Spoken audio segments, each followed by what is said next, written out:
Okay. If UBD, if you Google it, you will know UBD. Understanding by design.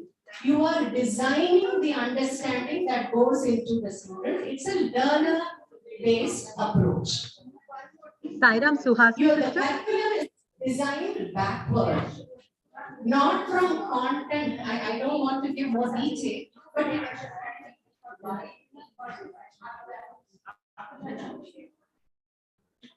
UBD is an approach. You will get a lot more detail. I'm only introducing.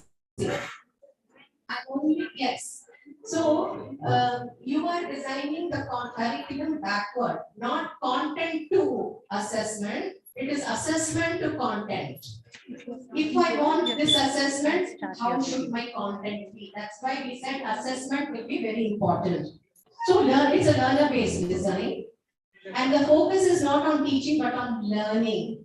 So your shift is moved from what I will do to what has been picked up by the students. Right? And this way, when the student becomes the focus, the understanding is much more deeper and therefore more meaningful. So, we talked about design of assessment. Student performance. So as soon as you design an assessment, okay, you will know what is the student's performance. It's not going to be written because you haven't given any content. Textbook has no meaning, only concept has meaning.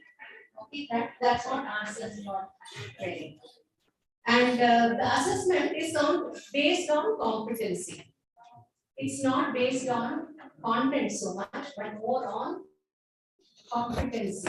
So it's competency-based assessment, and our present NEP stresses upon it to the extent of nearly 40% of our assessment, board exam assessment also is going to be competency-based. So you are training your students, we are training our children towards that goal. Maybe for lower classes, it could take longer, it may take just 1 year. You don't know. But we are gearing ourselves towards that end. So Akila Indurti will be taking forward this session. She is not a stranger to Sri SSSVV Academy. She's been a part of us right through, and she's also worked on it extensively. And therefore, she will be conducting this session for us. We have initially she will be sharing with you the idea. There is a scope for question answers, followed by a hands-on session as well. So I welcome Akila Indurti for the session on UBD.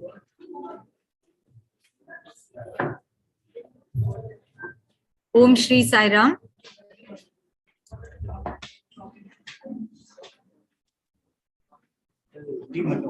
My most loving pranams at the lotus feet of our beloved Lord. Thank you, Sister Suhasini, for that very kind introduction. Oh yes, now there seems to be some kind of gymnastics that has to be done.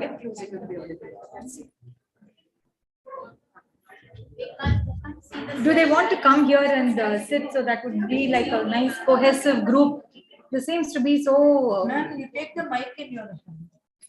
What if you take the mic, this mic in your hand, we switch off that mic. Let's see if it works. If not, we'll go with it. Right. Did you all have your tea? Can the system be turned around? Suhasini sister? Seems so far away. Sairam Suhasini sister? There is going to be a breakout session again. Therefore, this is followed up by a hands-on session. You are already grouped. That is the reason why we were trying to avoid that. Yeah, see, but how will they have a look at the, there is, there is a presentation here. This one? You can put the laptops here. That also can be done. Yes. Then this will not come into. No, I have to take it out like this. And then it will be comfortable for you also, for them also. And then you can move around both the sides. This is Jugaad. Jugaad. All kinds of Jugaad. It is on.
Saira ma'am, the audio is off.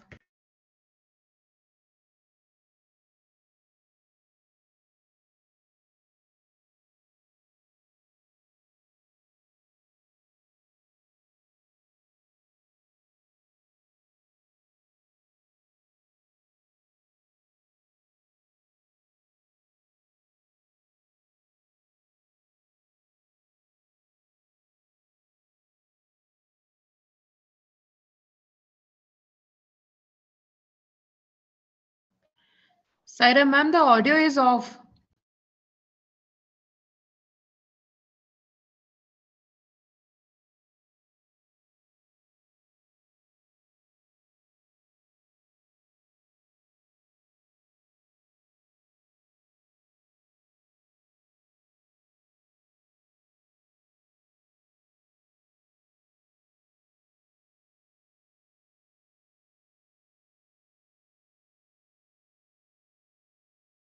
Shri, he said they cannot see. All right, I was telling you an anecdote, right? There would be only one teacher who has to hold 3 classes.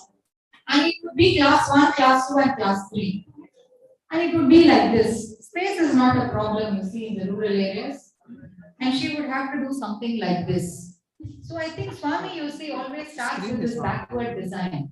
He must have known that I had to give a session like this with people on both sides of the hall, and therefore he trained me by going there to see how the poor teacher would hold. There were no mics. So you can imagine, and each class would be, no, little. So there would be 30 students, 30 students, 30 students, and she would have to do this kind of a thing. So what do you think the teacher would do? And they are from different skill sets. They are not of the same classes. So she has to hold all, there's only one teacher, you see, she has to hold them. Somehow she has to see that she has to teach. And some would be drinking, eating, and some would be running away to go to the washroom. Perfect setting, right? So you see, they are replicating the same thing.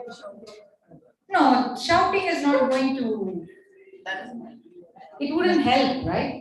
How much can a poor teacher shout without a mic? She would Like give this. them some work to do for the other 2 units and What would explain she to do? the first. Give them some work, How would she do that? assignment, give them an assignment. Partly and ask them to continue some activities. Some activity. The best activity would be to make the 3rd standard children teach the 1st standard children. Right? So here I don't think we can do that because everybody is postgraduate level. Huh? I'm talking about postgraduate level and you're talking about 1st standard. You are very modest. Now, no, there is no wish fulfilling. Never ever was I whatever that morning icebreaker was. We are not going to do that now. So, all right, whatever it is what it is. So, we will start by going through the backward design. Someone seems to be having quite a good idea about what the backwards design is. All these years, what happened? There's something worrying you? You have something to contribute? Yeah. You can feel free. It's not a classroom where the teacher just goes on and students. When you all decided that when you heard for the first time there was a meet in Prashantanilayam, SSSVV meet, what did you all do? Yes. What did you do? You booked your tickets. How did you book your tickets? Online, all right. Some of you decided you would take, was it all the same mode of transport? Whatever seemed to suit you? So that was the first thing that you did. So what the end point was mentioned to you. That was reaching Prashantanilayam somehow by the 18th so that you could all attend the 19th. And after that, you started doing the other preparation, which was a run up to the 19th. Yes. Similarly, when you have to do something, say you want to cook something or you want to prepare something, what would you do first? But before buying the stuff, before that, exactly. Yes, you would decide the menu, and then after that, you would start figuring out. Perfect. So all our life, we are so used to doing things backwards. All right, but when it came to education, what we did, we seem to somehow have thrown that to the winds, and we decided that we have a set books and set questions, and then we would try to cover the syllabus, and then we would try to take questions from that, and then we would start assessing the children. So this, don't you feel there seems to be a mismatch between what was expected and what was actually done? With the result that what happened is, after a whole generation, we all went through studies like that. All these fancy things came only in recent years, not when we all went to school, right? After all that, what we decided is, when we think back and we sit back and think, do you really remember what you studied in physics, chemistry, biology, math? What we perhaps remember is how good the teacher was, how kind she was. Absolutely. Isn't it? But at least I don't remember anything about my math. That's one thing that got completely blanked out. I got amnesia. Somebody said in the morning, so I fully empathize with that. And still we have survived, so I'm so happy. You see, so you don't actually need, that's what you feel, isn't it? After studying so much, we realize that we actually need not have studied all that to have gotten here. So there seems to be so much of a mismatch between the end result and the way we were going towards it. So this backwards design is something that is trying to address this kind of an anomaly in education. How could we do this? How could we actually think? How could we get the children to get the learning that's relevant to their life? How can they use what they have studied? We actually don't use whatever we have studied. Isn't it? All those formulas and all those questions that we really sat and worked so hard. But how do we make use of them? And what are we being tested actually? What do you think was being tested in all these years in schools? Memory. Yes, it's your ability to recall. So children who could recall well actually did very well, and they ended up in IITs. Those who did ended up here in Vidyavan, right?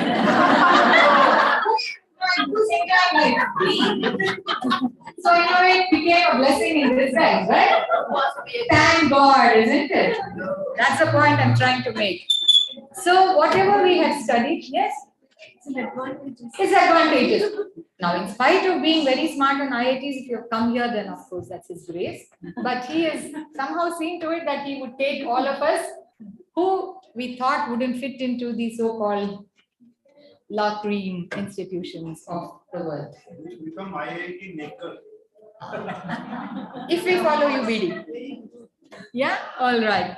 Okay, so therefore what happened was, we want to make learning a lot more relevant to real life.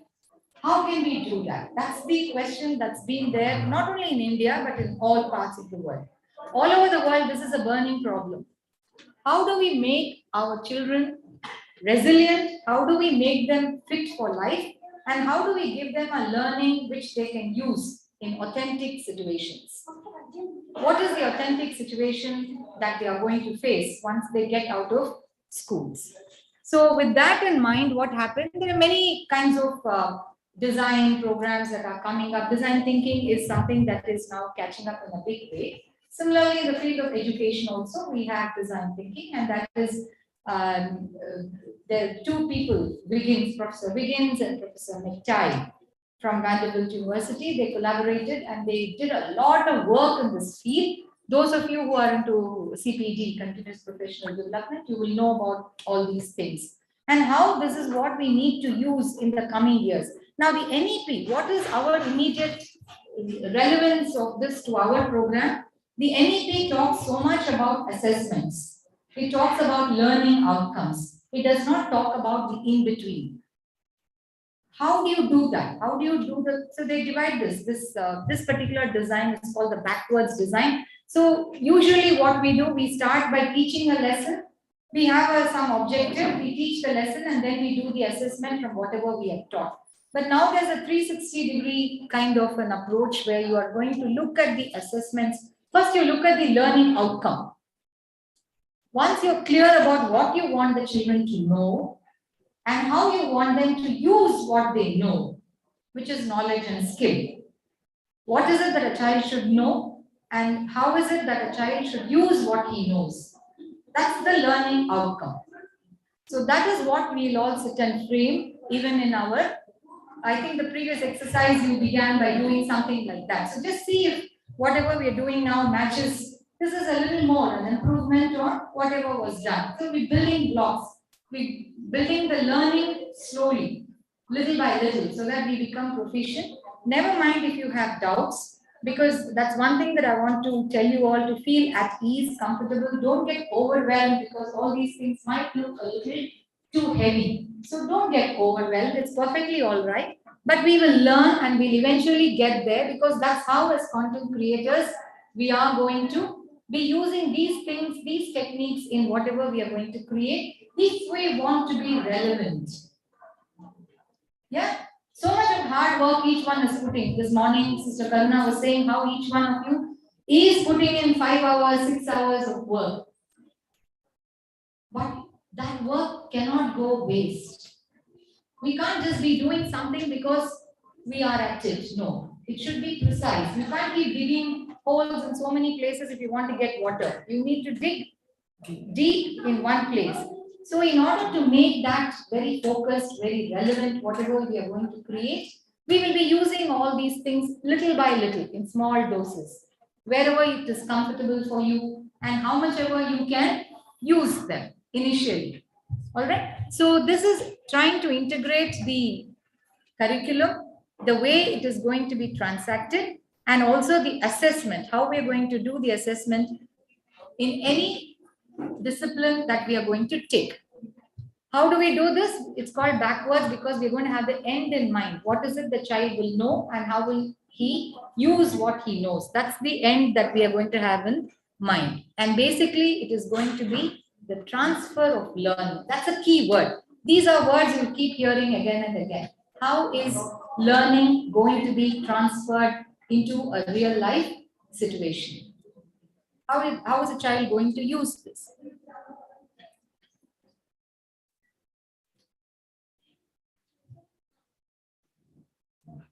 How do I go to the next one?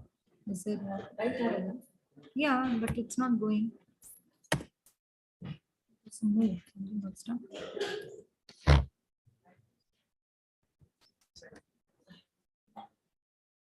There's some technique for this. Did you press escape?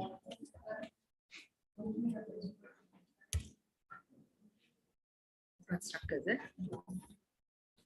It's just one simple tab only, no? All right.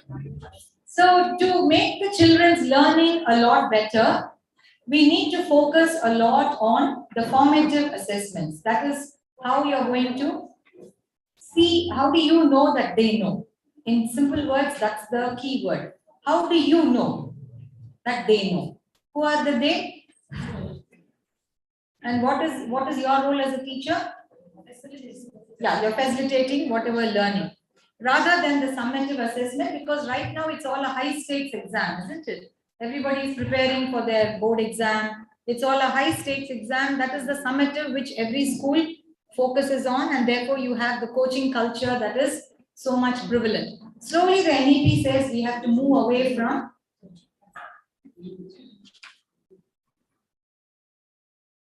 the NEP says that we have to move away from this kind of a coaching culture, and we all see that the students don't have this transfer of knowledge. They are not able to use it in real life situations, and as you all rightly pointed out, tests are always and the ability to recall that's being tested. So therefore, the course is not the textbook, because the textbook is only a resource. It can also be anything else, which is what we're trying to do in Vidya Vahini. We're giving multimedia support. So that itself can be your resource. The textbook alone need not be the resource. And what are the activities? The activities are the ones that we do, the 7 assets that we all follow, is only to get there. To make the children understand what is being taught and what is the content that which has to be mastered. Now, do you think there's a difference between knowing and understanding? Just knowing and understanding? You all feel that way? What does this picture tell us?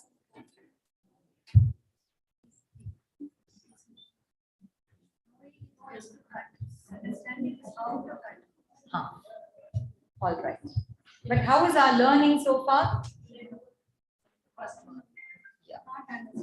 We don't seem to actually get the logic behind what we are studying. It's more formulaic, whatever we have seen, we just take that and we feel the end result would be something like this.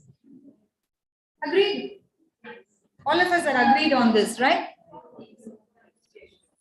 So what can content mastery actually do? It gives us a means to an end. And what is that end? The end is not just knowing, but it's to provide students with real world problem solving tools and to equip them to recognize, plan for, and solve any problem that involves that particular content. And most importantly, to make them lifelong learners. Now here, this is where we come to our practical part. The entire understanding by design divides learning into 3 stages. The first one is how do you write the learning outcomes? How can you write the outcomes? All of you have been asked to write learning outcomes, isn't it? How do you do that? The learning outcome is what is going to tell you about the focus, the desired result that you want at the end of this period of study. After going through maybe one term or one, if it's a unit or a concept, after going through that, what is the content mastery? What is the result that you want the children to know? So what is it that I want the students to understand and know and be able to do? This is what we told, I think you heard about competency-based education. So what are the competencies that have to be built for a child? That is what you will plan in your class. The first thing that you will plan, even when you are doing our assets, the first thing each one of you will think of very carefully is doing this asset or doing this, whatever you're going to provide them. What is it that the children are going to know? And how is it that it is going to help them? Not just knowing, but how is it that they will use that knowledge? So these 2 questions, every time you write a learning outcome, that's your touchstone. You need to always remember what is it that you want them to know? What is it that you want them to do? So when you keep asking this question, then whatever you're going to create will have a lot more refinement, depth, and you will be in a better position to do it. Not just because you want to bring some day-to-day relevance or some interesting aside, not an activity, no. It has to have a focused meaning. It has to have a particular reason. So this is the learning. If you get the learning outcome correctly, then you crack that code. Then whatever you're going to create will have a lot of value. Right now, when we say content usage is not to our to the extent that we expect. Why do you think content usage is not to the point that we expect? What could be the reason? You can answer based on whatever you have learned so far. We need to do that course correction, right? We can't just be supplying something. Supposing coffee came today and none of us touched it. Tomorrow they can't sell the same can of coffee. There should be some problem, no? What would you think? There is some problem with the coffee. Maybe the milk was not all right. Maybe the combination was not okay. Won't you do a course correction? Rather than keep blaming only the user for not using it. Have you thought of it that way? Yeah. Yes. It's very important. Feedback into the system, and then we get that feedback, and then we say, there seems to be something that's quite way off the mark. So let's do something. What is happening is right now the teachers think that the textbook is sacrosanct, and whatever you're giving is something that is out of syllabus. Right or wrong? Yes. All of us have faced this, isn't it? And we have so much, we feel so sad when the work that we have done is not being used by the teachers. As content creators, I'm sure all of you are interested in knowing how much of the content that you have created is being used. So if it is not being used, that means we need to sit and think, which means there should be so much of a change in the thinking on the part of the teachers that they don't actually have to even look at the textbook. Whatever you give them is more than enough. Children are equipped with that knowledge and children are able to attain that skill. They've got that skill based on that concept that you have taught them. So you don't even have to touch the textbook. So keep that in mind. So if you want to keep that in mind, where would we have to start? Which is our starting point after the learning outcome? We go straight to stage 3. Do the assessments. Write the assessment questions. What is it that you want to assess the child on? Okay, so after stage 1, you don't do the stage 2. You do the stage 3, that is the assessment. Start doing the assessment. Start writing questions on the assessment. How do you do that? We'll see how it is. And after that, it's only after that you come and do the learning, the lesson plan. The learning experience is nothing but the lesson plan. So once you're giving them the assessment, then they know. Especially now, we are so lucky because NEP keeps talking about questions that are promoting the critical thinking skills. Teachers don't know. They've still not gotten there. They're still asking questions. You remember that how they mark that in the textbook?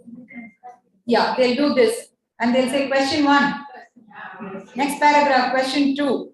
Last 2 lines, question 4. Yes or no? But now what they're saying, we're no longer going to give questions like that. We're not going to assess children straight on the bookish knowledge. But if they were to do it without all this background, all the teachers would raise up an arms, all the parents would raise up an arms and say, all the questions have been twisted, they are out of syllabus, it was never taught, our children are not prepared, the entire system is a failure. We are seeing all these things. So a lot of preparation has to be done to prepare first the teachers and before them the parents. Because the parents are so used to getting this kind of direct answers where, you know, my child has studied so much that he gets 99.9. Every parent's dream is to see the child do that. Never mind what they were. The expectations are always like that. So if that is the case, that means if we are going to do something that's totally different, we need to prepare them for that. And that is exactly what is our job. In Vidyavarni, we are always thinking far ahead before the teachers. Now, CBSE, if you go to the site, they have enough videos on this competency-based education, learning outcomes, all these things. But do you think by the time it comes to the rural teacher, how much time that would take? Who is going to train them on all these things? So we need to fill that gap. If you may think that all these are going a little above our head and all that, but unless we upskill ourselves, we would not be able to prepare ourselves to create that kind of filling in that need that is going to come up in the schools very soon. Whatever they have been learning so far is all going to become redundant very soon. We should be up and running. We can't start when the government says, hence already they've said, this year, if you read the papers, 2023 is going to be our a year that we're going to look at very carefully, watch very carefully, because they said nearly how much percentage is going to be competency based? 40% is going to be competency based is what they are saying.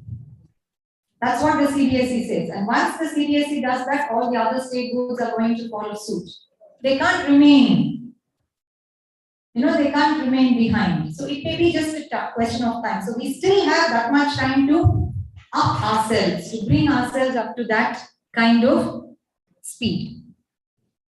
So the 3 stages, the first one is the learning outcomes, knowledge and skill. This is just a recap. The second one is where the UBD departs from the conventional unit design because we are going to plan the assessment. And then when you plan the assessment, you will start focusing on what are the kind of activities that you need to do in the class so that the child is able to write or attempt or perform the task that is being asked in that assessment. And then finally, you will do the lesson plans. Now, how should your learning outcomes be? You have heard it in the morning. How should your learning assessments be? Do you think they should be measurable? Do you think we should measure? We should be able to measure. Supposing I just say students are able to read short stories. Is that measurable? If I say students are able to master the skill of writing after going through this lesson, is that measurable? Is that focused? Is that smart? But if I say after students will be able to go through or students will be able to understand the principles of letter writing and produce a letter after going through this unit. Is that measurable? Yes. So now you know the difference between a learning outcome that is just taking you nowhere as compared to a learning outcome that is focused. Okay. So this is how the learning outcomes should be. It should be smart, which means it should be specific. You should be able to measure it. You can't leave it to chance. Understand is such a, I may understand, I may think this is my understanding. You may think, no, this is my understanding. But how do I measure it? It's not measurable. So that is not the right word. And it should be something that's attainable. Supposing I say by this evening, all of us will be able to listen to this and prepare lesson plans based on UBD. Do you think that's attainable? Absolutely not.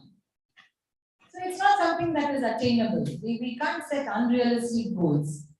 You can't expect a teacher to say, I take extra classes because I haven't done 2 full lessons. And at the end of this week, I'm going to give you a test on this.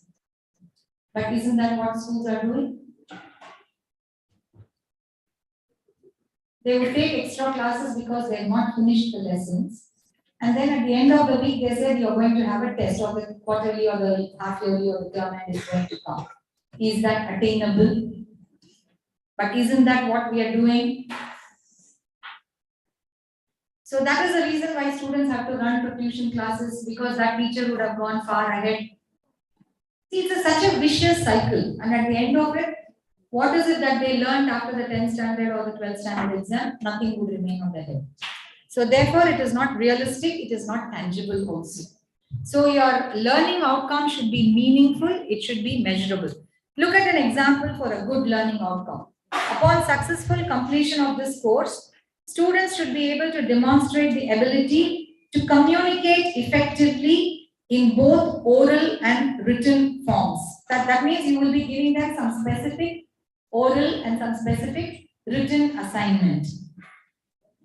But if it's a poor learning outcome, it will simply be students will learn how to effectively communicate in both oral and written forms. It's too vague. That's what I'm trying to say. Isn't it? So anything that's vague doesn't qualify for a learning outcome. Now, coming to assessments, every teacher is supposed to be spending somewhere 35 to 50% of their instructional time asking questions. Most of the time goes in asking questions, but are these effective in raising their achievement, student achievement? Not at all. If you twist the questions, they will not be able to do it. If it's direct from the textbooks, then they are prepared and the class average goes up. So we now have the assessment, which is defined as assessment for learning, assessment as learning, and then assessment of learning. These are the 3 things that make a teacher gather the evidence. That is it. What evidence can a teacher get from an assessment? Why do they even give assessments in the class? How much is the concept clear? Supposing the child performs badly, then what does that reflect? Which means It's also a comment on your own performance, right? Basically, they'll be told if you're not listening. Always, we try to shift that's human nature. So we try to shift the blame to ourselves, to the children. So, but when they are not able to perform, they're not able to understand the concept, most certainly they will not be able to perform well in the class. So this is the evidence that you will gather. And how do you think we can gather this evidence? Can it only be a paper and a pencil test? What are the various ways that we can do? Oral, yes. Then oral itself is how much? If I ask something, there will be a class where they will not open their mouths, or there will be everybody who is shouting the other down. So how do you think we can use specific tools? Give situations. Any other tools? Measurable tools? Yes, but all that will come under a broad base. Have you heard of the teacher toolkit? Have you heard of things like entry ticket, exit, do now? These are all things that we must now start using, because these are all assessment methods, which we have not been doing so far in the class. Assessment is not like having only a quiz or a multiple choice or a fill in the blanks. What is a do now? You stop immediately and you say, take out your paper, give a question and say, just do this. It's only 1 minute of what the child is going to do. Quickly you collect it. You know whether that concept that you have transacted in the class, the child is able to understand. And if you read it out immediately, the feedback is, the child feels that he's made a mistake, and you make another child say that. So then this child will say, I thought I knew, but now I know. I thought I knew. Means I thought I understood your concept, but now I know. And this is what is the right thing. So you make the child say that. So these are all empowering ways of assessments that you can bring, you can weave into your assets when you're doing the assets. Now, when you do this an exit ticket, as soon as you leave, what we can use our inquisitive question as an entry ticket, and the question to assess that you write as a exit ticket. They just you give them an entry ticket would be you just write a question on the board as when the children come inside the class. They all look at it. That will be your inquisitive question. That's a pre-learning. Before you teach the concept, they look at it. They look at the board and immediately all these are only 2-minute tests. It's not a test actually. It's more like a fun. That's why we say teacher's toolkit. You take out different tools, whichever is appropriate for the class. You write that. The children write the answer. You call out at random. Then you know how much the child knows about it. So that's the entry ticket. So you make it like a fun way of doing it. All these are different methods of formative assessments. You have different tools like this. The 6 thinking hats also, when you want to talk about a concept, that is another huge teacher tool. If you've heard about the teacher toolkit, never mind, we'll go through all these sessions slowly, because the idea is to empower each one of us when we are doing our assets. So that, what is the NEP talking about? The learning skills, promoting curiosity, promoting critical thinking skills, collaborative activities. How do you do all these things? It can't be done overnight. We need to go through the whole gamut before we use them in our own assets. So assessment for learning is informal and formal assessment activities as part of learning, which will help you to plan the future learning, which you normally call the formative assessment. So this is assessment for learning. It's for you to learn as a teacher. And as a learning, it is for them to know. Children themselves know. Do I know? Here is where we use a tool called ask 3 before me. Normally, when you teach a new concept in the class, what happens? Children may be able to understand, they may not be able to understand. Children who are very good understand. All right, children who don't understand, what do? They sit quietly. So when you ask them the question, they are not able to reply. So what does a teacher do? Ask 3 before me. Before you ask me, you can look at 3 resources. One resource can be your own peers, somebody who knows it. So she makes them tell what the correct answer is. So peer learning has quickly happened in the class. Another resource can be the internet online. If the school is quite good and has a smart board, they can quickly go to a online resource and look at it. The third thing can be their own textbook, whatever content.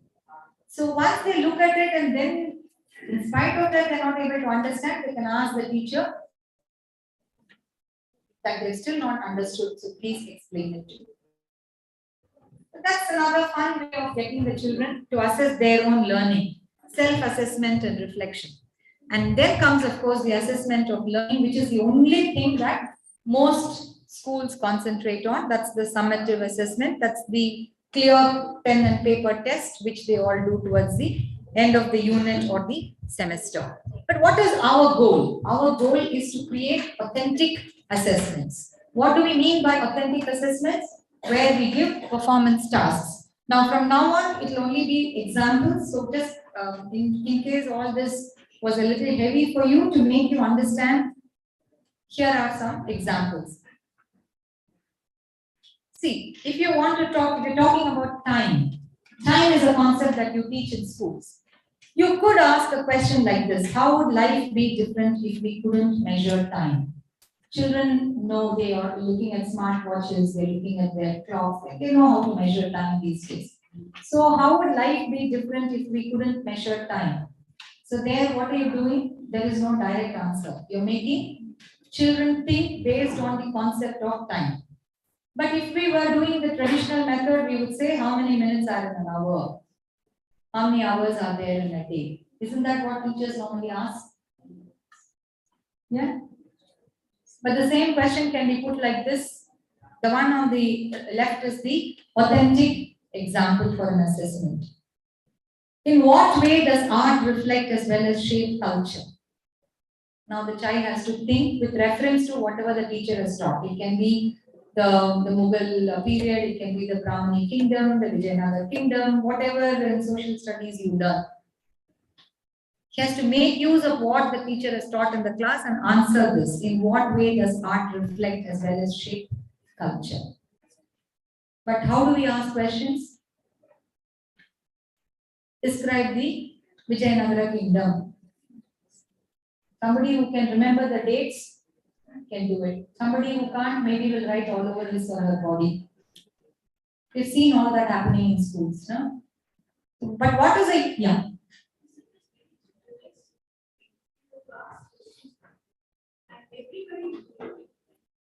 Exactly, you got the point. That is what we want to do. We don't want to have a teacher standing there and monitoring. If you give a question like this, where will children copy? Why will children copy? You need to have specific parameters. Rubrics should be given for everything. When you give an assessment question, rubrics will follow. I'll show you how the rubrics have to be given. This is where we need to think. No longer because the teaching is not going to be a place where people can stumble into the profession henceforth. It's not going to be that simple. It's not going to be that easy. It's going to be another professional job where they have to learn how to do. My question is that even lot is also important. You can't ignore lot also. Before these are hot and that's lot. You can't ignore. Do away. Agree. But use the lot to use. Now, what we are doing is we are putting lot of effort on lot only. Correct. That's the Right. problem. Correct. Perfect. Perfect. Nobody says that lots are not, the lower order thinking skills are not important. That's important, but we don't stop with that. That's why, what is the percentage? They said only 40% competency. They never said full 100%. They're also being realistic, right? But what we can do is, if you are going to give that as your summative, you can use all this for your formative in the class because you already made them think this way. The idea is to let the child know. It need not always be only through a paper and a pen test. Throughout the term, you can give them exams using all these, assessments using all these things. Maybe towards the end, you give them something that is simple. So it will become a low stakes exam. They don't have to sit and cram. If you say that is the traditional method is what is going to be, you just give 20 or 30 or 40% there. The rest 60%, the other children can also score, isn't it? So, but we are going to prepare these things because we're trying to create a kind of a bank for them. Isn't that what our content creation is all about? We're trying to empower them with digital content. That's what we're saying. So if that digital content is only going to focus on lots, what is the use? So we have to give something which nobody else is giving them. So that our work is not going to be repetitive, but it's going to be smart. So that is why we need all these kind of a brainstorming, and it need not be done in isolation. I don't have to sit and prepare my own questions. We can form small teams and we can do it together. When you brainstorm, ideas come. And when you have only a depth and you don't have a target fixed, you can do much more work. That is quality. And also have students in the discussion amongst themselves to come out with the answer and give a rubric. So there need not be an isolation, independent writing of answers. Not necessary. Not necessary at all. So that these are all thoughts. What you're going to hear over the next 1, 2, 3 days is only thoughts that you are going to carry with you. It's not that next week itself you will be asked to start doing it. But somewhere we need to make a beginning. If we begin in 2023, our target is at least by 2025, as content creators, we have all been empowered to create at least some amount of quality content. Do you agree with me, or do you feel it's a futile exercise? Do you think this is not a good exercise? I think it's because we still are assessing the non-example way. So I think most of us, or at least all of us, are got used to setting questions like this. Secondly, to create questions like this, the teacher needs to be much more aware. Yes. And needs in-depth knowledge of the subject, not only our subject, but interdisciplinary as well.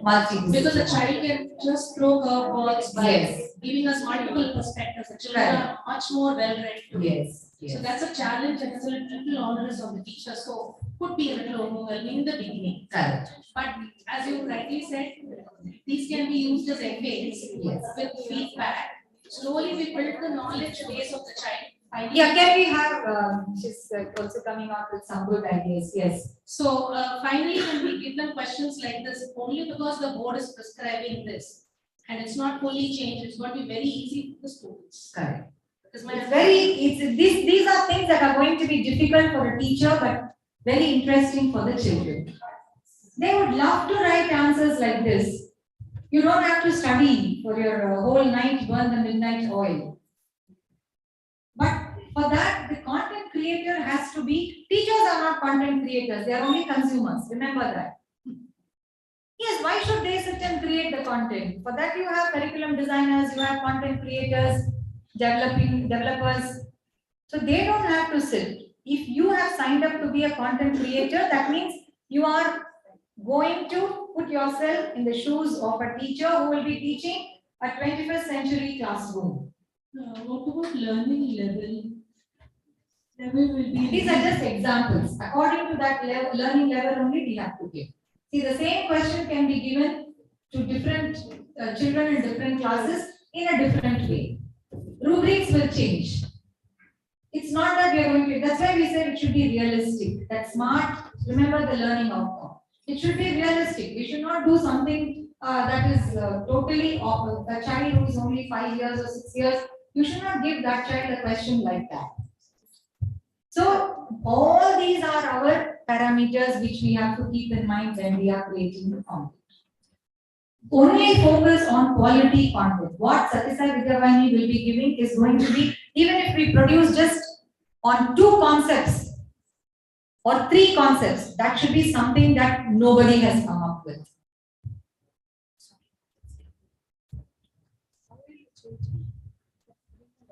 Yeah. So yes, there is one more. How do writers hook and hold their readers? The straight would be what is a metaphor, what is a simile. An English teacher would simply go to the class and say figures of speech and talk about a simile or a metaphor and how many are there, and a child will come. But if you're going to give an authentic assessment, you would say Write a biography of someone you like using similes. Now that will be a check. We are talking about differentiated instruction. We are talking about multiple intelligences. Remember, all these are not different. All these come into play at the same time. You gave me the right answer. You said answers would be different. That means I would be using a simile to describe somebody, and I would use that in as part of my project or my formative assessment. No one student will be doing like the other. So you have catered to different kinds of learners, right? One child would just use one simile and create some kind of an image. You have done that. So we are also catering, we are not going to be, these are not watertight compartments. It's not, our learnings may be different, but when you put them all together, it should all come together as one. Do you agree or no? Do you all feel that it is very difficult or interesting? Difficult but interesting, and we can try.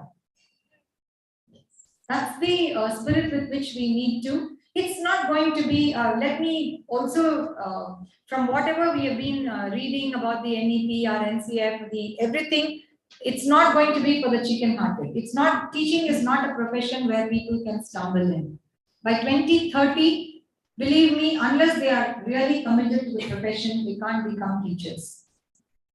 And therefore, the next generation, we are going to have paucity of teachers. That's the truth, because nobody wants the same learning. If he becomes a software engineer, he's going to make money by 40 years and retire. A teacher would slog even post-retirement, keep tuitions and all that. Yes? You agree with me? So who would want to come to such a profession? So they would have to make it lucrative. If they have to make it lucrative, then the stakes are high. That means you should be able to deliver so much.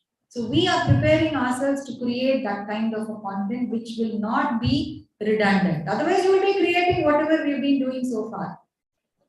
We are all at the cusp of a great revolution as far as education is concerned. It would take time, but we need to equip ourselves. And we are very lucky because Swami is really giving us, empowering us with all these things. That part is fine. And students are also learning, and that part is fine. That subject is Rubrics. That's why that word rubrics is something that's very, very important. For everything, when you give a rubric, standards. We have got a standard. CBSE has come out with standards. How many of you have seen the standards framework given by CBSE?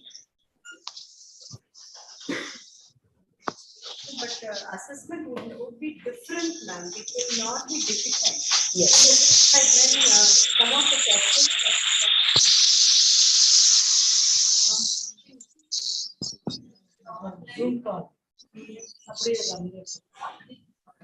I request all those who are participating online to be on mute.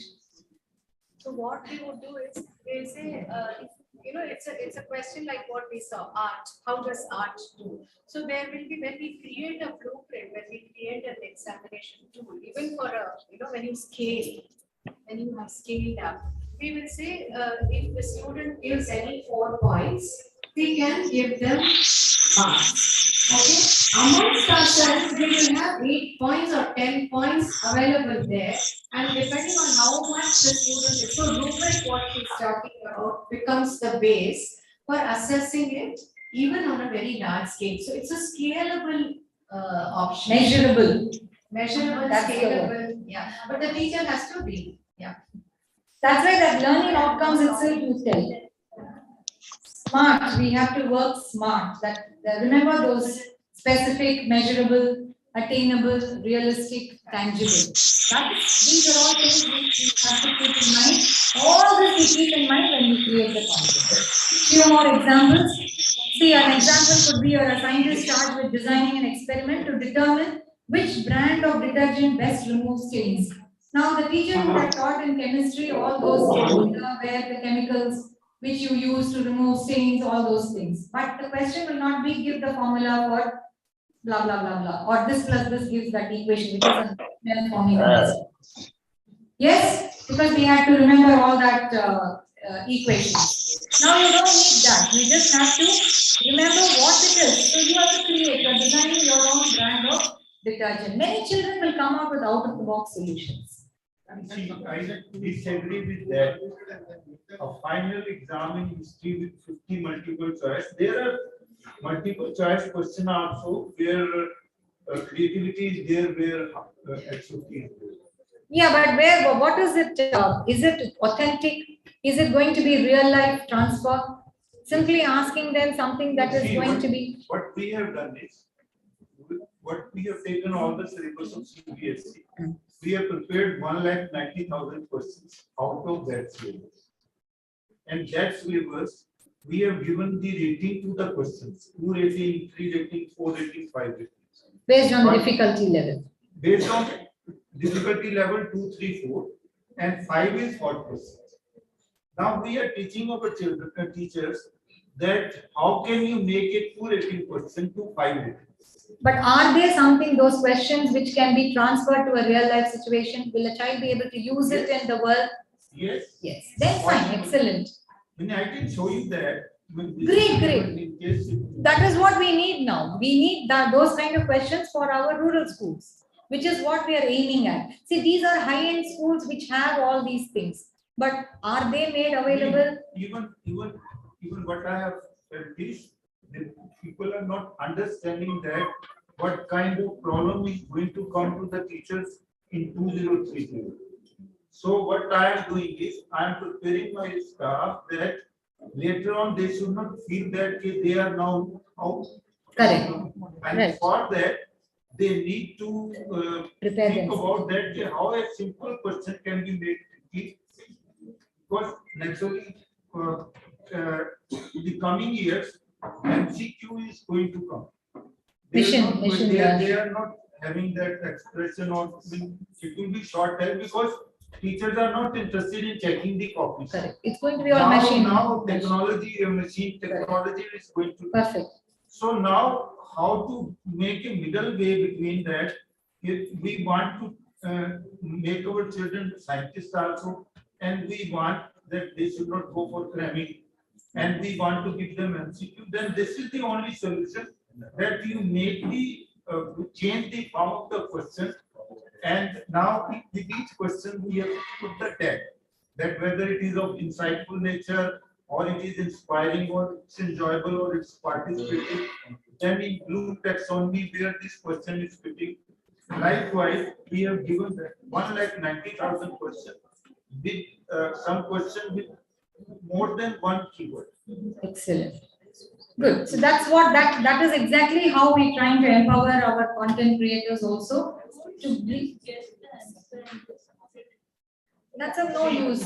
One exercise. That's of no use. Or if the teacher gets them the questions beforehand and gets them to by heart. Once again, we are going back to the same thing. No, but then, so whether you can, that's why what they say is give questions where children think what they have learned and how they can use it. Use it for practical purposes. What I have observed is that basically because what question paper, computer set up the question paper article. And choose 4 questions from 2 rating, 16 from 3 rating, 6 from 4 rating, and 4 from 5 rating question. Now, what the teachers are doing is every time when the question paper will be different. So by that, some simple questions also come, which is not going to demoralize the other children also. It's a mixed lot. But then there are some questions from that question we can come to know that this child is creative child. Correct. Correct. Higher order. True. Very true. And most of these that we're talking about is only a run up to the summative. Summative can be, we're still not, it still happens to be a high stakes exam in India. Overnight, you can't change the system. See, we also have to find a mid path. So we will be targeting more on not that summative exams which are good. That, like what he says, there are question banks available. Now even there are free sites that are giving you 10 years question paper, 20 years question paper. But our satisfaction lies if we have made the child understand the concept throughout the year. No, so then this is not that high stakes an exam. It is a breeze for the child because he's understood the concept, so he can definitely do it. But to make them understand that concept, we need to use many of our techniques. That's the point that we have to keep in mind. We're not training them. We never say that we are going to train our children. This is the best coaching class. Please take Vidyavani content from class 1 to class 12. They will all end up doing the professional degree courses. Nowhere is it written that way, is it? We have not written that. We don't give such tall promises. We are saying we want children to come out with insightful ideas. It should inspire them. They should enjoy. So they should make, every child should participate in the process, not just the achievers. We have something for everybody, which caters, which makes the class enjoyable. Yeah. Yeah, all this is meant to be tested. You are all going to create content this way and test it. That is right. But first we have to create. We have to create and then only put it out in the system, right? That is where this is. We've just taken baby steps. This is just one step. That question based, that's why I have put it one. That yes, on an individual basis, but that we can definitely take. These are our collaborators, partnerships.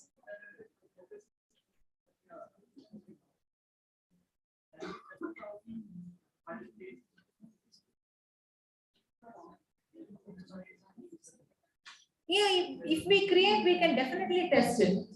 There are people, definitely there will be schools that are willing to take. If you are putting it on Diksha, why only Satisai schools? Any school, any teacher who is interested will take this content. That's what is happening with our Diksha content, isn't it?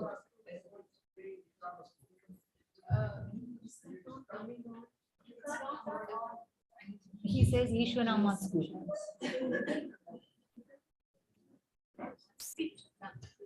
Sir, once we create, then we can start looking at schools and approach newer schools which will be willing to test our models. But we have to float the pilot thing out, and that is where we are starting. In fact, that's yeah.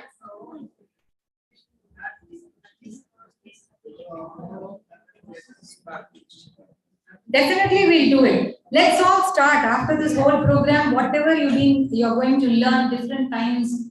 You learned about outcomes. Here you're talking about assessments, performance tasks. Please use, each one of you take this as your assignment.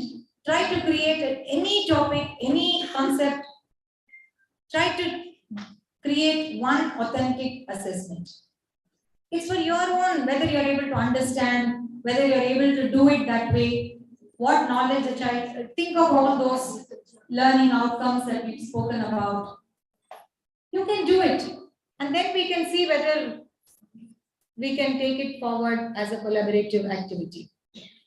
Today's task is just, as I'm telling you, it's only an awareness program. There's nothing more than this. But if you are interested, out of your own interest, you want to create, you're most welcome to do it, right? Is that what? Absolutely. I would think we can even try with have a little hands-on so that everyone gets a feel of what it Correct. what it is. It's interesting for each one of us. We can try it. So here are some examples that I have given. And what should it actually, this is your rubrics. What should it do? It should contextualize it to a real world situation.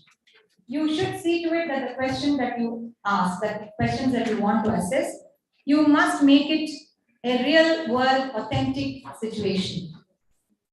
What do we mean by that? Children should be able to use their judgment and innovation. So they should come out with something. Your question must be in such a way that children can come out with something innovative. And it calls for an exploration like a professional in the field. Children should think, I am a carpenter, I am a designer, I am an engineer, I am an architect. I must use this knowledge. How can I do that? How can I use this and build a bridge? Now, if we have trained them this way, they will not be building bridges which will collapse. Right? Why are we having all this? Because we only told them this is the area, this is the perimeter, this is the thing, and they just by heart it and they do it. They have not thought, like that man who's sitting and sawing, no, on the side, the ladder fell down, like that. So make them think. Replicate challenging situations in which people are truly tested in life and work. So all these are our challenges. Compel the students to use whatever they have learned to negotiate a task. And then you must allow opportunities to rehearse, practice, consult resources, get feedback, refine performance. You must have that patience. The feedback is very important. Put that out to each child. So they'll be able to do it. And what is the task criteria? It should address the standard outcomes. It calls for understanding, not transfer, not simple recall, not a formulaic response. It is not an answer. It should be an extended thinking, which an MCQ may not do actually. And it establishes an authentic context of application of the knowledge and skills. That is, it should also have the constraints. Whatever constraints it is. For example, you can always give a letter. How do they test a letter writing in a class? Write a letter to your teacher saying that you are going to be on leave, or you're going for a wedding or some such thing. You can always say that the road outside my building requires a good aesthetic, say some kind of a upgrade. You are writing to an organization which is willing to come and do these kind of things. Get permission from your head of the school so that you as a student volunteer can participate in the task. Isn't that a real world situation? They will know how to write. Otherwise, they will never know how to write letters. It will only be what the teacher says. Dear sir, dear sincerely, your faithfully. Because you've given them, those are formulaic responses. 1 mark for each. 1 mark, exactly. Exactly. So when they write like this, what happens at the university level? They come and write emails. Hi, please, not even please, send me syllabus. Send me portion. You will never know what portion, what syllabus, what they want. It's always a hi. Because they've never used their knowledge for a real life transfer. How do you write a letter? How do you write a letter in an authentic situation? So these are what we want children to do. All right, so the task directions should be very clear. The rubrics are clear. They have to demonstrate their understanding with appropriate variety, choice. That means product, performance. All these require a lot of explanation, which I don't want to go at this point because it's the process, the product, the performance. We are going to mark them on all this. And as you very rightly pointed out, somebody said it's going to integrate 2 or more subject areas. It will not be just one. And also incorporates the use of technology. Allow them to use. Anyway, they use mobiles and their internet and all that. So allow them to refer to it extensively. At least if the task is something very interesting, they will be at it. So they're using that in a more productive manner. I just have one example that comes to my mind. Sure. It's a 6th grade geography textbook. And here the teacher has taught about the climate. Okay, climate in British Isles, which means the sun rays are falling in different directions at different angles, and therefore there is a shade and a lit area. Sunlight, the amount of sunlight that we. So this has been transferred taught. The question then shows a house, and it says, "You are a gardener." See the language. Okay, you said instantly you are a geographer. You know, this is how it is. We always talk about. So you have to design a garden around this house where you want to plant flowering plants in the month of December. Wow. Okay, this is 6th standard geography textbook. Now, which direction will you do? What will be the size of your flower bed? And what are the flowers you will use? Look at the number of concepts that have come and the number of disciplines that this is how we are taught, and this is how we have taught.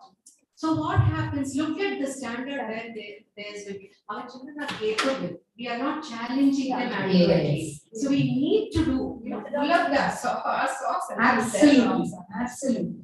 Completely agree.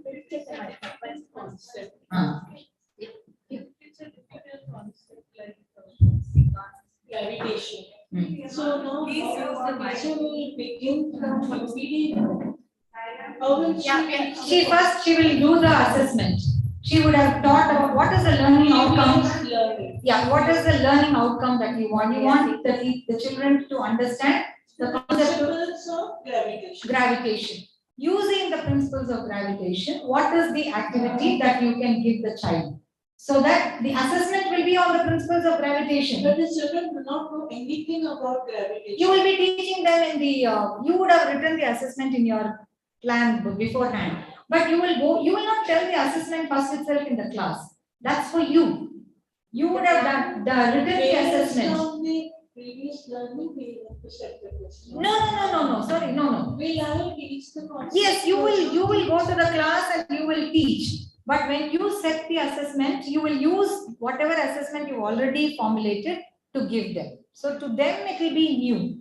Here what happens, all the teachers sit together and create a question paper just before the exam. Yeah.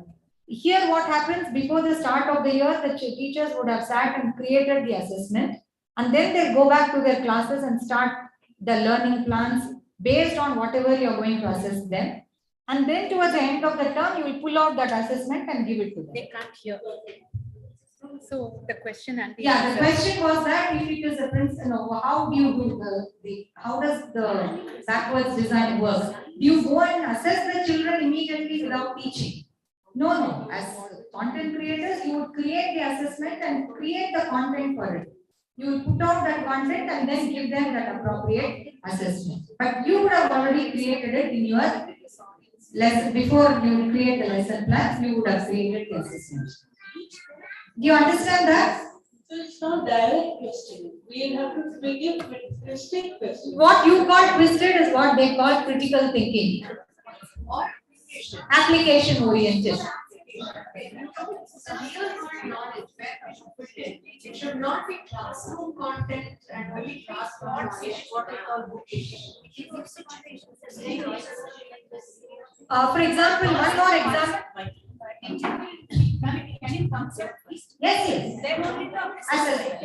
As far as the students are concerned, there is no change at all. It will go through the same pattern. After teaching only, she will be. Same, but as far as the classroom transaction goes, there will be no change. This change is only for you as a content creator. It stops with that. Basically, it will be completely hot style. No, need not be completely hot style.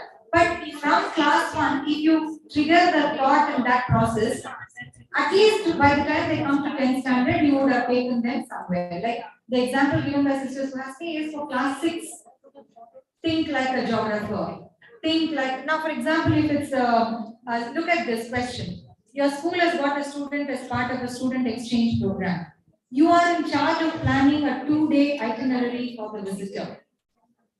Okay, 2-day trip. Plan a tour of important places to visit in and around your school.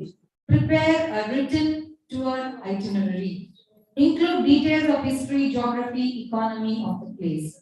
Explain each place of interest, customs, traditions of the place, mode of travel, budget for the trip. Budget.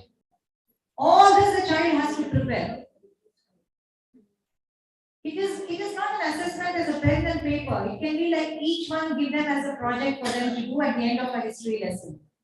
She has a question. We already have one. She has a question. She's done that. We were thinking of that.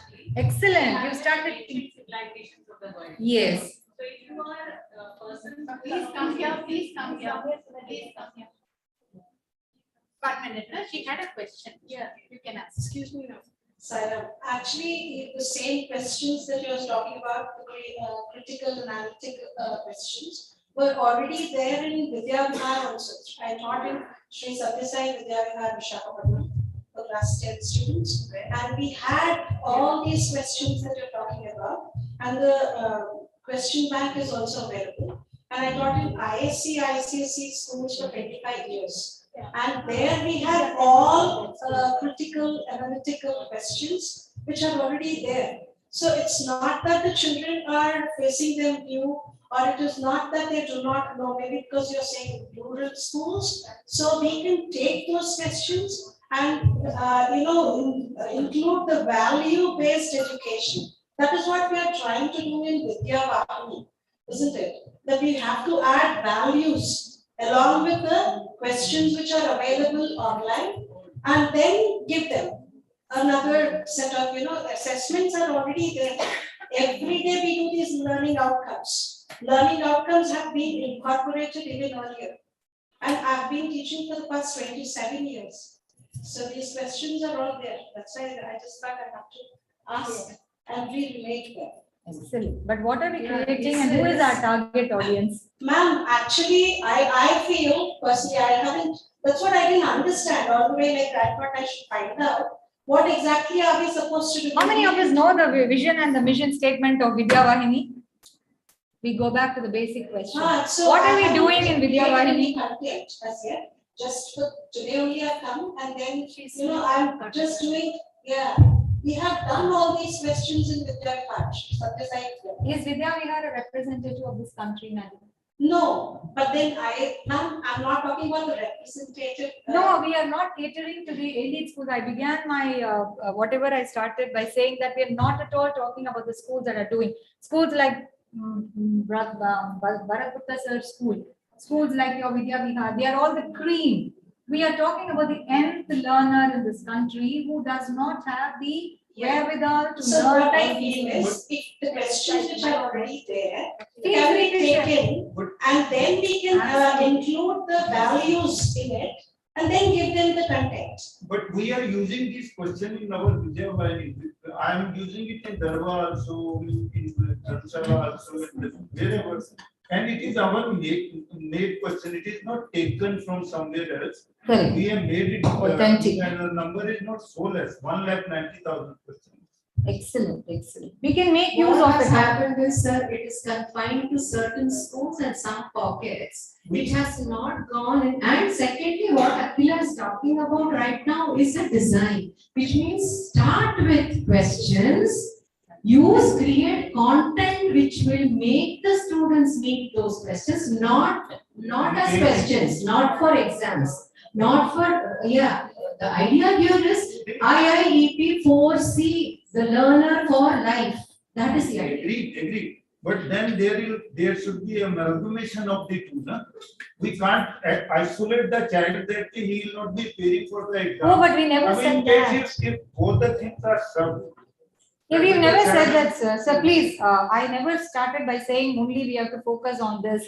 We should not focus. I think there's a mismatch in our, we're not able to convey perhaps what we wanted. I mean to say is, if the questions are set up in such a manner that it's a mixture of that, some knowledge also should be there, some reasoning also should be there.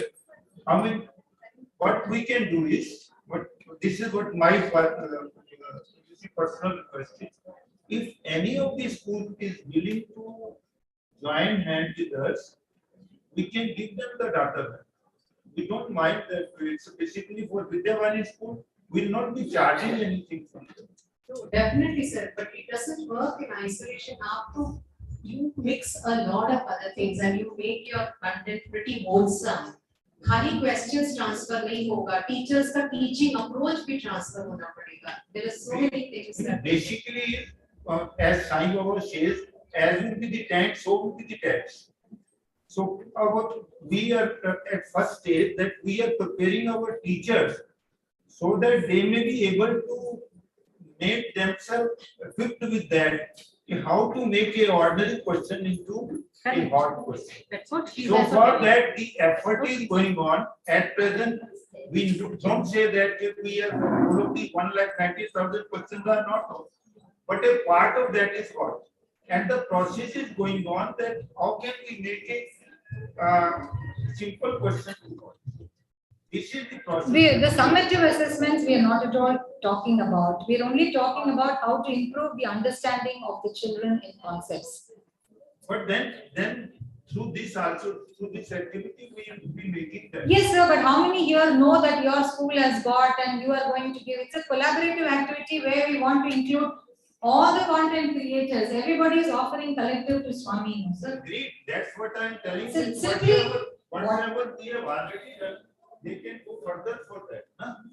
Means basically, whatever is done. Agree. आजकल क्या हो रहा है? The syllabus changes overnight.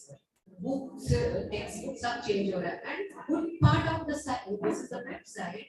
Like Andhra, we are in a school where it comes to Andhra, in Karnataka, it just changes overnight. And all the kitna bhi content आप create करो, it doesn't. So unless a teacher is We have not taken that content. Huh? We have not taken that content where which is changeable. Grammar will not change.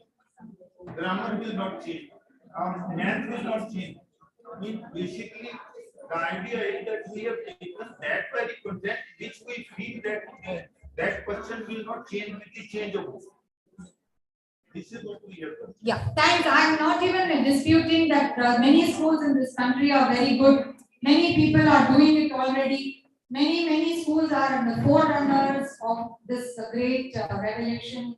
They're going to be the flag bearers, like Sir School and Vidya Vihar. We're not at all disputing for the haves. What we are trying to do here is for the have-nots who have not been, the schools that are not equipped, which are much. This is just a tip of one school, one sparrow doesn't make the summer. One school using it in one part of the country is not the representative for this country. If you're doing it, great, fine. We have nothing to say about them. What we are trying to make ourselves up to speed or bring ourselves up to whatever is required is to empower each one of us as a content creator. So that, I mean, it may not even, this session may not be useful for such people. Yes, I agree. There are schools who do much more. Wonderful. We salute them. They are willing to share their content. We are grateful for that. But the representative is when we all come together, we want to do something that's going to be useful for the teachers or trying that too. I'm not even saying we are going to be 100% successful. It's in the trying where our learning is going to happen. That is where this session is all about. If you're doing it, then the session is not for you. Great, fine. Absolutely no problem at all. We're not even talking about that. We're talking about the schools where this content could be useful. So we're trying to empower ourselves and bring ourselves to that level where we can create that kind of quality content. The dispute is not that I never started by saying nobody in this country is doing it. This is the first time I have come and I'm going to tell you, no. Who has the audacity to speak? Sorry, we don't lay claim to any such thing. That's a tall claim. We're not going to do that at all. That's not our intention. Our intention is to share our knowledge amongst ourselves. We could call somebody from outside, pay them to our nose for these sessions. Fine, that's great. That's what many schools are doing. But who is doing that in a rural school? Who is going to give them that kind of content? Who is going to train them to use that content? That's the reason we have our full-fledged training team, full-fledged content team. That's why we are even here, isn't it? Otherwise, we won't be doing what we're doing.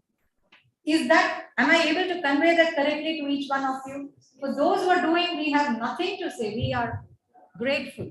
That's all that I can say. Yes? Vidyavan is supposed to be the representative for the rural schools. That's why I said most of them don't. Like Vizag or Dharwad, High end. Yeah, high end, and they can share their knowledge with the rural schools. Absolutely. That's what we are here for. Absolutely. Not to dispute what is actually being done, but to collaborate and to see how we can enrich using your knowledge. After all, we say Vidyavati is a digital platform. What's a platform? A platform is somewhere where collaboration happens. Isn't that so? So let's get that right first. It's not, if we don't even know what we're doing, then we won't do what we're doing. Right. So this is, somebody said you're already doing this, great, but you could use all this, and there are so many multidisciplinary things that come where child can budget it, child can plan on an itinerary, can find out, research, how do you take what comes first, what comes next. All these are skills that are going to be transferred to a real life setting. So any assessment that we design should have clearly articulated criteria, be valid and reliable, provide sufficient measure, encourage them. This is in conclusion. Regular formative competency based, promoting learning, focusing on assessment for learning. It tests the higher order skills of analysis, critical thinking, conceptual clarity. Revise continuously the teaching learning process. And there are plenty of examples. This whole presentation is filled with examples just to give an idea how you can do it. And here is what you said, the same kind of something from Indian context. You just give a weather report and you say you're visiting a place that shows the following weather forecast. How will you prepare for the journey?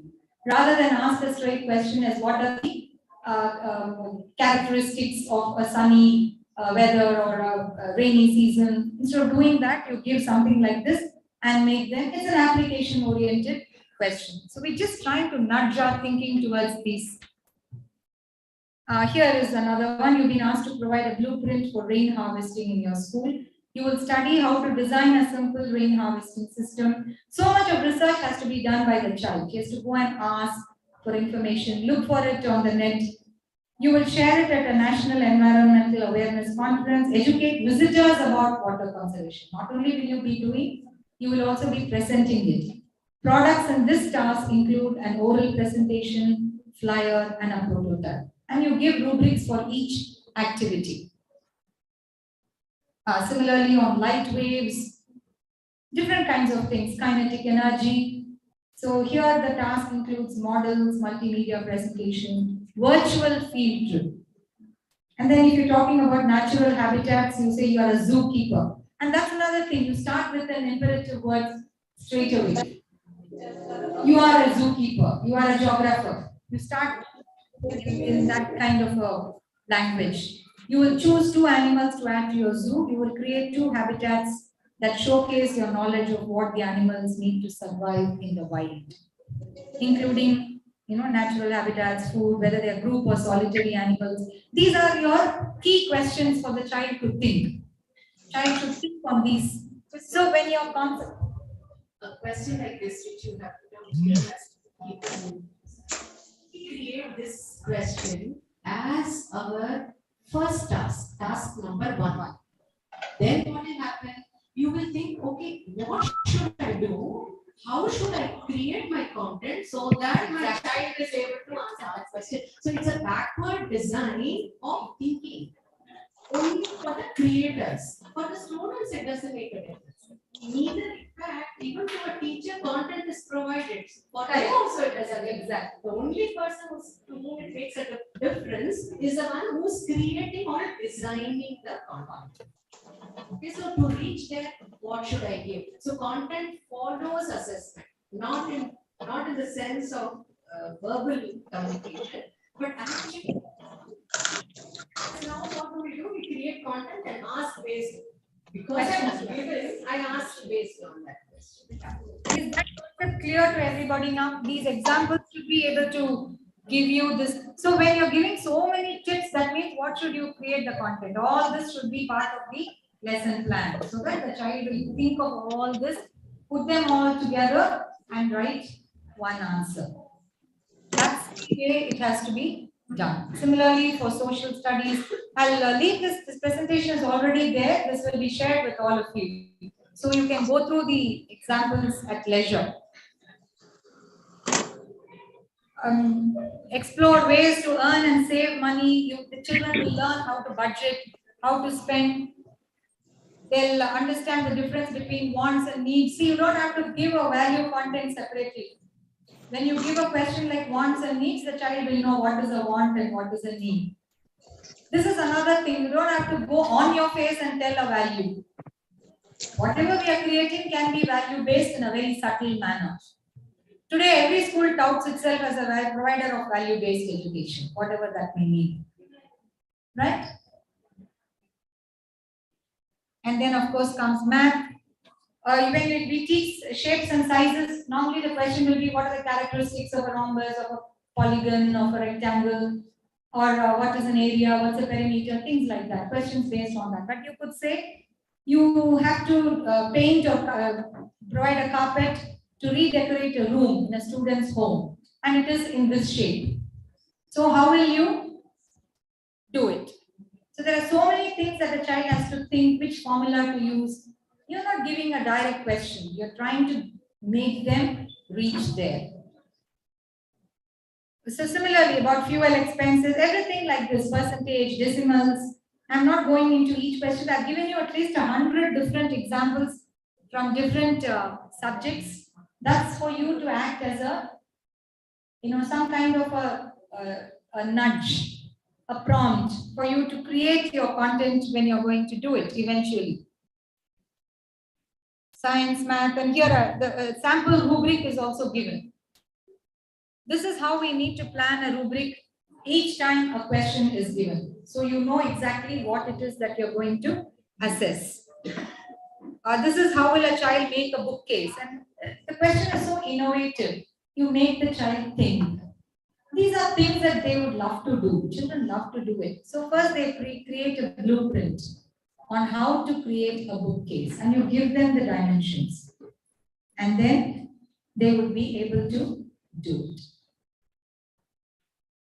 And the example again has not only various disciplines, it has a practical utility aspect. So there is a DD. That's what is There's called an a real world. Yeah. A real world transfer. What everything is there. Our Vidyavani content is questions to assess, inquisitive questions.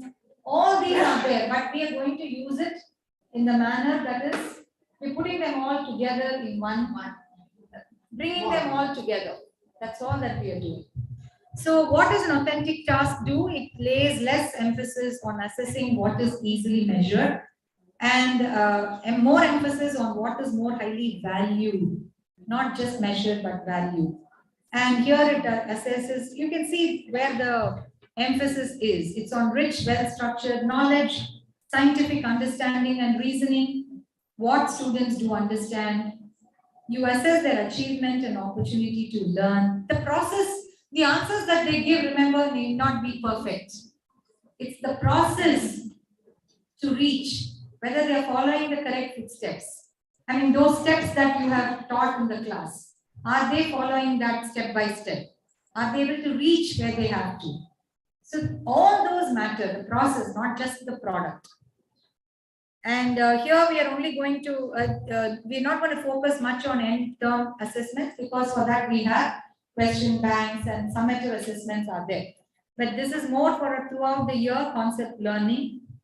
And teachers are involved in the development of external assessments. External assessment means the real life transfer, not just what is going to be a book knowledge transfer.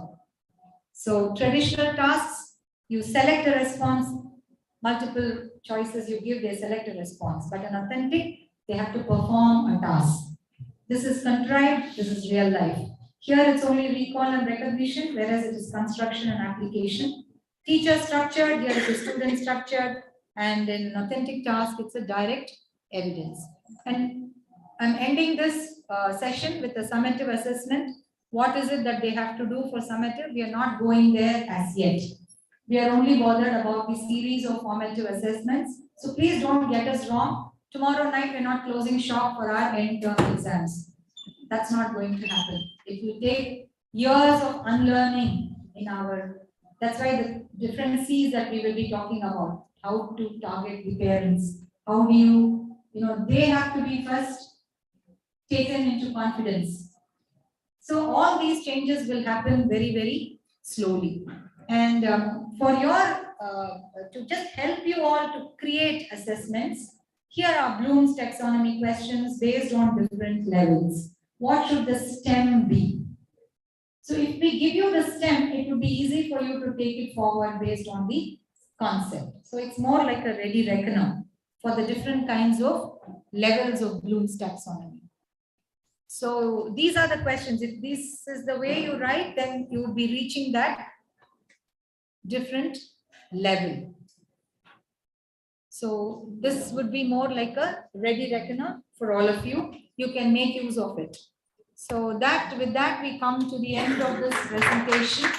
Once again, I would like to add a footnote to the entire session. First thing is, please don't get overwhelmed. That's not the idea, to go out and say, I don't think all this is possible. It is possible, so you are here. That's the first thing. We won't be here if it is not, if it's going to be a difficult task. It's how we upgrade ourselves. So let's look at it as an opportunity to learn something new. It's a test for ourselves, right? It's more a learning experience for us before we put it up in the public domain. And once we are there, believe me, we are catering to the end learner. No class left behind, no learner left behind. That's the motto of Vidya Vahini. So we're not going to leave behind the children who are not privileged enough to go to such schools that offer this kind of a learning. So once we are ready, our training team will take over and try and empower the teachers on how to create this or how to transact this in the class. And then the children will get benefited. It's a step-by-step process. So let's get on there. With Swami's grace, I'm sure we'll be able to do it. But let's make this a wholly enjoyable and a pleasurable exercise. Let's take it in that way. All right. So thank you very much, and deeply grateful for all of you to be listening to this session. And as always, thank you to my beloved God for having given me such a wonderful chance to share this knowledge with all of you. Thank you so much for your patience. Saira, if there are any questions. Oh yes, please, the floor is open.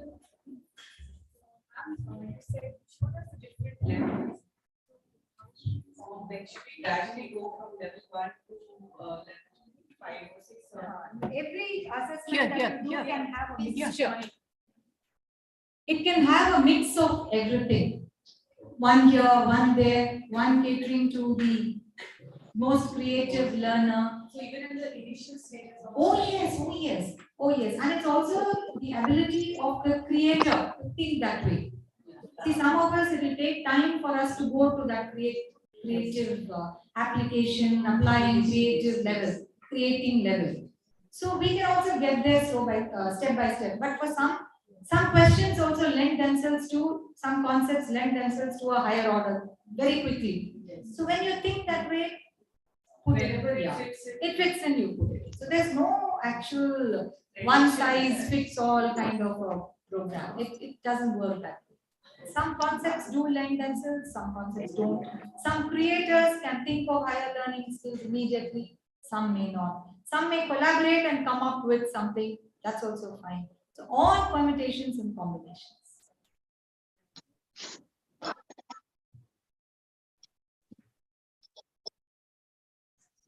Were telling them that those who have already done doing, they are not learning, they are learning the most. I have learned too much that basically what I have learned that from this lesson is too much.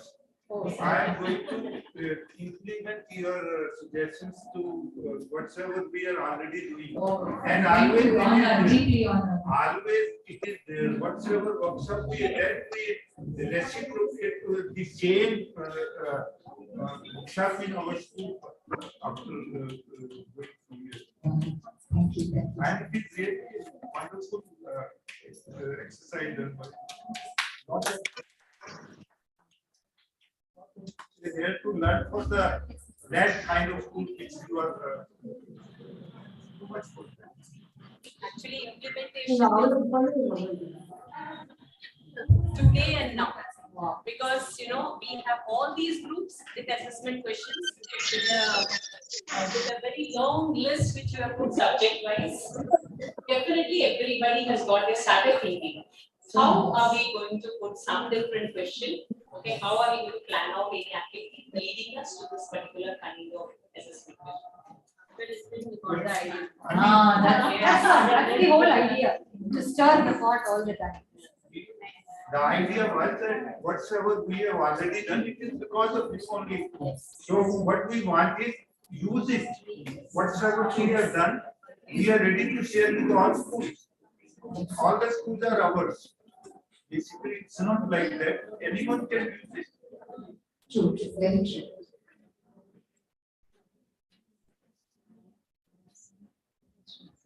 Any other questions? Sairam, any other questions from anyone? Sairam, thank you very much. What we will do as a follow-up exercise is to create one question or two questions and on the chapter that has been adopted and the basic planner which is in place so that we can work backward. The idea is not only to create question and stop, right? Create question and work backward as to what content, of course, mostly textbook provides the content, but how we can develop that concept. I want to reach there. What will I do to reach there? What will my students do to reach there? That kind of a thing. Just one question maybe. Okay, we try and attempt it so that we are able to, discuss it provided we get time. Thank you so much. We wanted a hands-on to be done now. As things stand, we have to perhaps move it for, as a Home late night, yeah. Home assignment, room assignment. Yeah. Yeah, maybe you can take it and do it so that tomorrow when we do our next, can we put up the agenda slide? Yeah. So tomorrow's agenda also, once you'll be able to see very quickly, Sridevi will be able to share the agenda and also share with you a quick summing up. Thank you so much, Akita, for all of it. And I'm sure SSSVV Vidya wants to lead, stay relevant, and also try out new learning. Yeah, it's always exciting to try new things out. Any new same recipe, there's a different way of being created on the Google, it interests us, right? And the same thing you eat, which you have made all your life, and you ask, how did you make it? So it's exciting to try new things. So we will definitely try. And every one of us, and also look at our rural schools. So mission statement of Shri SSSVV Vidya has to be revived. We knew it, we started with it, we worked with it, but perhaps somewhere it has not relegated to a backseat. We will revive it and work towards serving, creating content for those schools which cannot pay and buy. Right? That is the idea. Yes, Sridevi.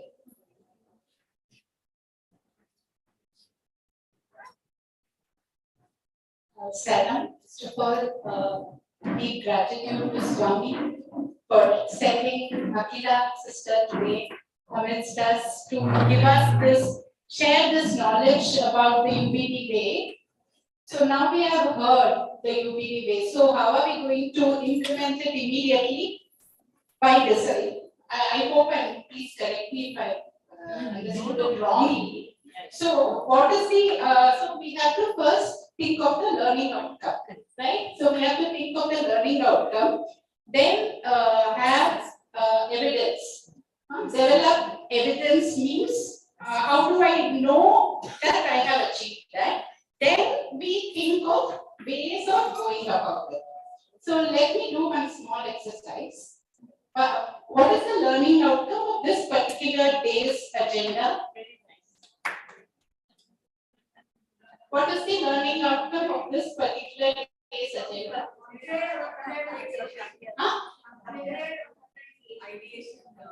Okay, we want to create an ideation module. Create an ideation. Any other? This side? Be ahead of time. Knowledge and skill. That is so great. But remember that as smart, is it measurable? Being ahead of times? No, right? What did you learn We want today and to using spend that learning, ourselves. what will you do? Which will answer these. Yeah. Expand from classroom to corridor, campus, and community also now. Basically, That is expanding our time. Okay, can we have one thing which is tangible from today? So that could be probably the ideation module, field topic, whatever you want to ideate. So that is something all of us can see. We know we have done. So is that perfect yellow to have? You must say what you have learned and what you will do using that. So you will say, we have learned how to ideate in order to create a sample lesson on some concept, something. So that is how the learning outcome should be. Right. So we have learned to ideate a module for this chapter for this class. So that was the thing. Okay. So now next, to how do we know we know? So on the UPD way, so we are going to test. So for that, we all will create one question or as an assessment in our particular chapter or topic. So will that be a perfect exercise? Okay. Then tomorrow we will come back again to learn how to do it more, to create a. Yes, one question before we. So we start with this question and then do the assessment. Is that right? Yeah, we have done the learning outcome. Yeah. Then you decide what is it that you want the child to know, and you devise the evidence. That is, you create at least one or two questions, and then we go ahead with the plan. Okay. So we are going to use the UPD way for our day 1 and day 2 of the agenda. Okay. So yeah, so the assessment has to be authentic based on real life transfer. The knowledge, whatever we are giving through the chapter, has to get translated into real life. Question can be free. Yeah. No. Yeah, that is for the training. Yeah, we are now translating it for the training. Okay, but whatever question you are going to create is going to be for your topic. Yeah. Hope I'm not confusing. Then we both together done the job. Okay. So I think this is more or less what, in simple words, what we have gathered and understood today.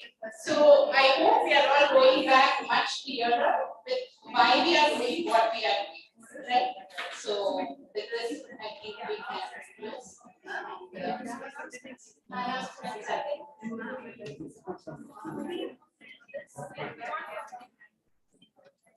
Saira, this agenda today that was planned, in fact, is a part of what the learning outcome has to be. I don't know, I'm just going to put it out, right? Whether it translates into what you want or not. But I wanted our content authors to be able to use the knowledge that they have gathered since morning. There's a lot of new ideas thrown in. So whether they are able to use it and create something out by applying that into the hands-on session. So I know part of it is accomplished, a part of it will be done tonight. Regarding tomorrow, there is going to, are you putting on the agenda? Yeah. So tomorrow, you will see what are the general plan for the day, and as it moves, gets closer to the concluding part of the day, we have a session in Satsang Hall. Where is Satsang Hall? How you need to tell them? Opposite the shopping center. Next to the side. Not the next time. Next to books and publications. Next to books and publications. Everybody knows shopping center. 20% shopping center is very good. Shopping complex. Yeah. Shopping complex, not center. Shopping complex. Next to that is opposite to that, sorry, is the Satsang Hall. Saina. Opposite to Saina Sandhya. Tomorrow's session, please. Evening at night, right? Night, right? Night. Tomorrow night. During the day, we have the agenda which has been shared here. At night, there is a session, a satsang session in Satsang Hall. And that is at 7:30. Okay. After dinner. PM. So 6:30 to 7:30 is our dinner time, every day. South Indian canteen, same place. So we finished our session here and bhajan, depending on where we close here, and then we go finish our dinner and come to Satsang Hall at 7:30. Professor Kavya will be addressing us tomorrow. Okay. Anything else? If there are any, because it's dynamic, if there's any slight change in anything, please look up the WhatsApp group. Please remind them, they don't talk. So there is a request to take a look at the WhatsApp group For this. for any change that comes about, you get the information there. So don't miss out on that and therefore keep looking out for in case there is a change. Otherwise, we post the way we post. The day begins with it begins in the morning, same 10 o'clock. And after the breakfast, darshan bhajan, and we have a session at 10. And then we have a meeting with Chakravarti sir, followed by 21st century skills by Priyanka Madam. She's from Madurai School. She runs a group of institutions. She'll be coming over. After that, there's a hands-on session with them. We'll also be updating on what is the status of content, where do we stand with respect to content, with respect to training, as well as where do we stand with our new initiatives, that is NCF. What have we done on NCF? And then we conclude the day. So after that, there's some assessment. So I'm going to, I'm sorry, was it something? So such session for we close with we can go for darshan 6:30 to 7:30 dinner, and we can do our homework. Yes, we will be sitting in a group in the cycle hall. As we did this morning, those who were not there this morning, we sat as a group. We have been given a very nice space. Tyler, those who did not join in the morning today, those who have come late, we had a good session in cycle hall. We have a seating in the same way this evening and tomorrow.